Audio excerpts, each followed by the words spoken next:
At this time, we're going to follow the program. We're going to get back in the program. Right now, according to my clock, it's about lunchtime. What we'd like to do is, I'm going to ask my good friend, my co-worker, Mr. Warner Austin, to come over and do a prayer over the food. And after that, we're going to break. I think on the program, it's about an hour break. And then we're going to come back here after lunch. So Warner, and we're going to invite elders to go through the line. And after that, if you want to go outside, there's a lot of fast food places along Portland Road. You can ask staff, and there's restaurants in the Kaiser area too. So here's Warner Austin. Yeah, thank you, Don. Are your stomachs pinching your backbone about this time?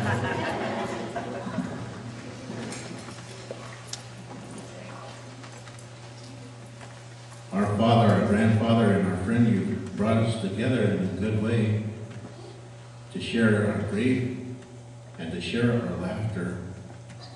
And now we ask that you help us to share this food in a good way. We want to thank you for those loving hands that have put this meal together. But most of all, we want to thank you for providing this meal for us. We ask that you watch over us as we have this meal together and this good fellowship as we eat this meal. We ask that you help us to think about these things that have been shared with us in a good way. Lost it up.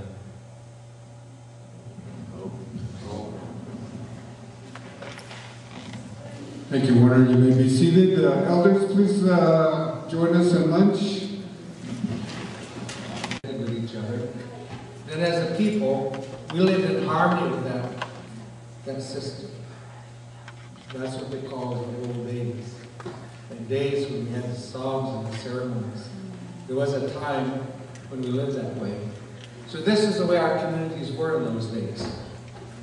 At our roots, we had the language, the spirituality, the culture, the ceremonies, the teachings. We had all of that at one time. And built within our communities is we taught the young boys how to become men. They didn't become men by accident. We showed them exactly how to do it. We had the teachings called the cycle of life. Of course, the young women, young girls, we showed them how to become women and women. They were shown how to become elders. And the males, we taught them how to become elders. And then the elders, they had a job. We didn't put them in old people's homes. They were very, very important. So that is who we went to when we wanted to know the teachings. And then their job was to tell us how to do things. And you hear that today.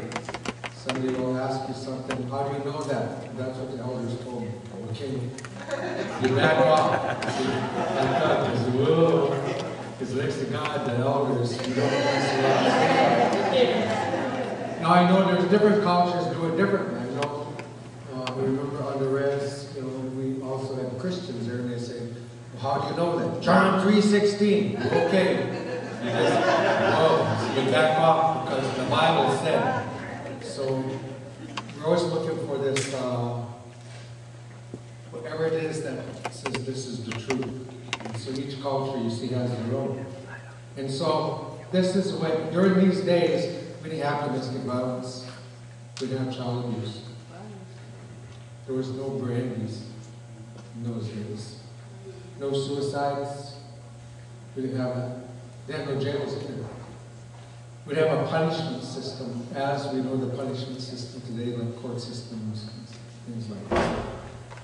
Men were protectors. They watched the camps inside and out. If you messed with the cubs, you were in trouble. But also during those times, when you look at the language, from me talking to people who know about the language, we were a loveful people. That's what we were. We were loveful, giving people. That was our nature, because that's how nature is. It's a loveful, giving entity. treaty's fruit and just gives it all away.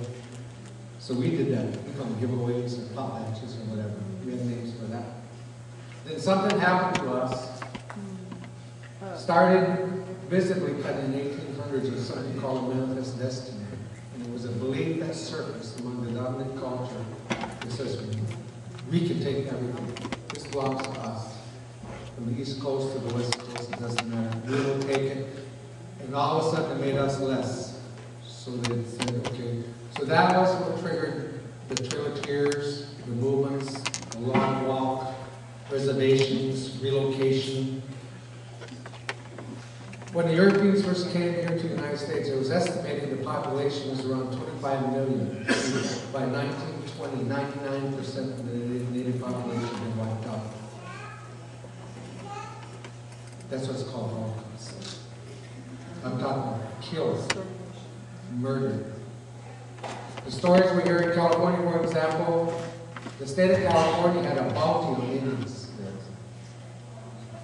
$5 for a dead man, $3 for a live one, $1 for a woman, 75 cents for a kid. I was told by 3 elders out there for this last 6 months that they used to use babies for bear bait. You can't even go think about that. The first year that they implemented that, the state spent $12 million that they paid out in bounties. You would take them in, out in the ocean, kick them off the boat, way out to sea, and kill them. And the stories are, well, manifest destiny was like a permission, it was like a movement of right. And it just spread across the United States. And things really changed for us when that belief popped up into the dominant culture. And so, we live in this world. So what this culture did says, take away the spirituality, that's one thing, because they're living in harmony and that's where their power is. So if we can figure a way to take away their spirituality, we'll knock them out of harmony and we'll really mess them up. And that's what happened to us. And so, this is the communities that we are familiar with today.